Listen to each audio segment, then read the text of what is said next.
बातें चुनाव आयोग के समक्ष रखी हैं। मैंने कल कहा था कि उससे जुड़े हुए सभी दस्तावेज सबूत आज मीडिया के सामने रखेंगे। उस परिप्रेक्ष्य में मैं एक बात बताना चाहता हूं कि जब भी यहाँ वरीय पदाधिकारियों को चुनाव आयोग को कोई शिकायत भेजी गई, उसमें यहाँ के जो वरीय अधीक्षक हैं, एसएसपी हैं पटना के, उनका तर्क ये रहा है कि ये बाहर के लोग आए हुए हैं और चुनाव में गड़बड़ी कर रहे थे, इसलिए उनको डिटेन किया गया है, अरेस्ट किया गया। इस संदर्भ में यहाँ के एसएसपी कार्यालय से एक पत्र भी जारी किया गया है और उस पत्र का मजमून ये है, मैं आपको दिखा रहा हूँ।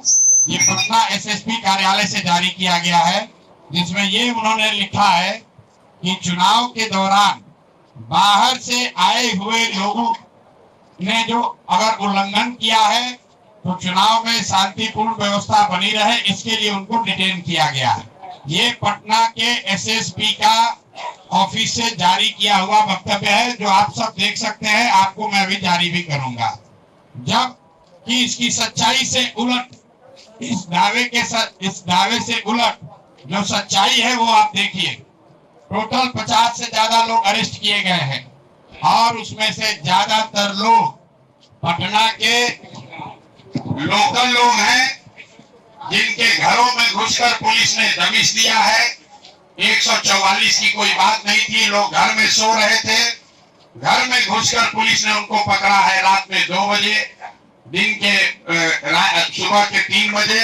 और मैं आपको 3 उदाहरण यहाँ पर कैमरे के सामने दे रहा हूँ। हमारे बगल में बैठे हुए हैं नवल गुप्ता जी है, और ये आपको बताएंगे कि पुलिस इनके घर कब गई, इनकी पृष्ठभूमि क्या है और क्यों इनको अरेस्ट किया। संक्षेप में नवल जी अपना परिचय, कहाँ रहते हैं और पुलिस ने आपको कब और कैसे पकड़ा, बताइए।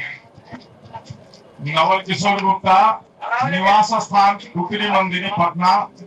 हम वार्ड नंबर 26 के निवासी हैं। 2 बजे रात में हम और वाइफ, हम दोनों एक रूम में सो रहे थे। उसके बाद बहुत तेजी से, बहुत जोर से हमारे केवाड़ी को धक्का दिया गया। हम जगे तो खोले केवाड़ी खोले तो देखे कि बहुत फोर्स है एकदम, जिसमें एक आदमी को, एक दरोगा के हम पहचानते थे, अवध कुमार उनका नाम है, गुड्डाकोली थाना के। तो हुआ कि क्या बात है, तो नीचे बड़ा बाबू बुला रहे हैं। हम काहे के लिए, हमारे ऊपर तो कोई केस नहीं है, किसी तरह कोई बात नहीं है, हम तो बिस्कुट के बेकरी चलाते हैं और ऐसा कोई बात नहीं, हम कोई केस हमारे ऊपर नहीं है। तो नीचे बड़ा बाबू बुला रहे हैं, काहे के लिए बुला रहे हैं। उसी समय हमको नीचे ले गए लोग, फिर कहे चलिए नाला पर चलिए। हमने क्यों, आखिर क्या कुछ बताइए तो सही। तो आप चलिए ना। लोग हमको ये कर लिए, पकड़ लिए और ले जाकर के गाड़ियों में बैठा दिए। गाड़ियों में बैठा करके इधर उधर जहां तहां को घुमाए। उसके बाद राजीव नगर थाना में हमको ले जाकर के रखे और तो उनको हम बोले कि देखिए, हम जब कल छूटेंगे तो हम सीनियर एसपी साहब से मिलेंगे और सब बात बताएंगे कि हमारे ऊपर कोई केसेस नहीं सर, और हमको वोट देने से भी वंचित किया गया, नहीं तो आप हमको वोट गिरवाइए।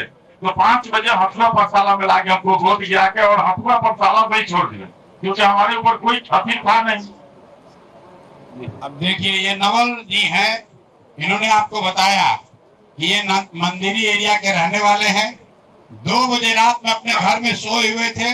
इसका मतलब है कोई 144 का उल्लंघन नहीं कर रहे थे, स्थानीय थे, स्थानीय बांकीपुर के मतदाता हैं।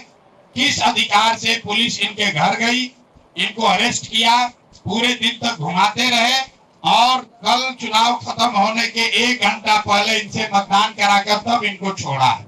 ये एक केस है। एसएसपी दावा कर रहे हैं कि हम सिर्फ बाहर के लोगों को अरेस्ट कर रहे थे। एसएसपी का दावा है कि 144 का उल्लंघन हो रहा था। तो एसएसपी महोदय ये बताएं कि घर में सोया हुआ आदमी 140 का उल्लंघन कैसे कर रहा था। ये नई कानून और नई कानून का डेफिनेशन ये बिहार में देने की कोशिश कर रहे हैं। नवल बाबू अकेले नहीं है, मैं आपको दूसरा केस बता रहा हूँ। बगल में हमारी महिला एक बैठी हुई है, इनके बहनोई हैं, डिप्टी कलेक्टर हैं। 80 साल के बूढ़े आदमी के घर पे 22 नंबर वार्ड में सरेआम दिन में पुलिस ने घूमकर धमकी दी है, इन लोगों को वोट देने से रोका है। आप इन्हीं से सुनिए कि ये क्या कर रही थी और पुलिस वालों ने वहां क्या किया है, पूरा उसका वीडियो हम लोग जारी करेंगे।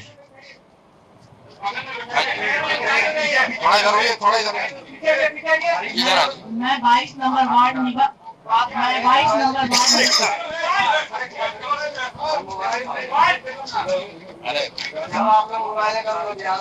मैं 22 नंबर वार्ड से की हूँ। निभा भूषण मेरा नाम है और मैं प्रशांत जी को मेरा उम्र 70 साल है और मैं प्रशांत जी को जरूर सपोर्ट कर रही थी। उसमें मैं एक ही ये काम कर रही थी कि जो बुजुर्ग लोग नहीं आ सकते थे उन लोगों को हम चाह रहे थे कि वो लोग निकल के वोट दे। उसी में मेरी बहन थी, वो तैयार नहीं थी, लेकिन हमने बहुत रिक्वेस्ट किया हमसे कि दीदी चलो वोट दे दो, अपना अधिकार क्यों छोड़ोगे।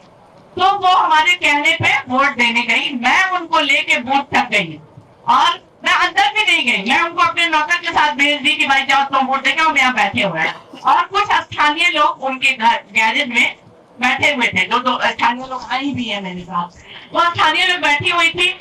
तब तक हम जब वोट दिला के आए तो देखते हैं कि सारा खाली है। तो हमने पूछा कि भाई कहाँ गया लोग, और वहाँ 2-4 बीजेपी के लड़के थे, वो लोग मुस्का मुस्का के डांस कर रहे थे। मैं समझ गई, मैंने ऐसे जो भी थे एक पदाधिकारी थे या क्या थे, हम बोले कि सर आप मेरे घर में कैसे घुसे, आप बताइए, आपके पास लिखित कुछ था? किसी को भी राइट नहीं, अगर क्रिमिनल भी किसी के घर में घुसता है तो उसको बुलाया जाता है कि इसको निकालो, लेकिन आप बिना परमिशन के घर में नहीं घुस सकते हैं। तो आपने हाथ जोड़ने लगा कि मैडम आप क्या उम्र वाली हैं, जाइए देखिए, स्थानीय नहीं होइएगा तो आप फंस जाइएगा। हम बोले कि हम स्थानीय है या नहीं है इसका प्रमाण हम आपको नहीं देंगे, हम नहीं देंगे प्रमाण। और जिसने बताया है कि हम स्थानीय नहीं है उससे पूछिए, वो मेरे सामने पैंट पहनना सीखा है। ये सब बीजेपी के पर्ची काटने वाले लोग मेरे आते थे, लेकिन मुझे बदलाव चाहिए था, इसलिए मैं इस अभियान में जुड़ी। लेकिन किसी भी पुलिस को जो नरतांडा वहां हो रहा था वो नहीं होना चाहिए था, और एक सभ्य आदमी के घर में घुसना ये निहायत हमको दिखा रहा है कि हम लोग अराजकता में जी रहे हैं। और इसके लिए मैं भी एसएसपी के पास जाने वाली थी और इसका ये करने की किस तरह से वो आदमी मेरे घर में घुसा और क्यों घुसा उसका जवाब चाहिए मुझे। बस यही है। मैं आज से नहीं 50 साल से उस मोहल्ले में रहती हूँ। आप अंदाजा लगाइए, कोई महिला दोपहर में 22 नंबर वार्ड जो यहाँ का सबसे पॉश एरिया है, वहाँ पर डिप्टी कलेक्टर के घर पर घुस के पुलिस वाले दबिश दे रहे हैं कि कोई यहाँ से वोट नहीं देगा। और जब मैं वहाँ पहुंचा हूँ तो वहाँ पर वो आदमी भाग गया था, सीनियर जो अफसर था भाग गया था। दूसरा एक दरोगा मिला जिसका नेम प्लेट गायब था, उससे जब पूछा गया तो कहा सर हम नहीं थे, हमारे सीनियर थे वो भाग गए हैं। मतलब ये हालत है। और उसके बाद वहाँ बीजेपी के गुंडों ने, मुन्ना जी और रामबली जी हमारे साथ थे, इन लोगों के साथ बदतमीजी करने की कोशिश की। ये सिर्फ 2 एग्जाम्पल है। अब आप तीसरा सुनिए, मैं आपको सिर्फ उदाहरण के तौर पर 3-4 दिखाना चाहता हूँ, ताकि जो यहाँ का एसएसपी है कंप्लीटली अनप्रोफेशनल, इनकॉम्पिटेंट, ये आदमी वही एसएसपी है जो नीट की छात्रा के साथ रेप और हत्या हुई तो इस एसएसपी ने कह दिया कि आत्महत्या है।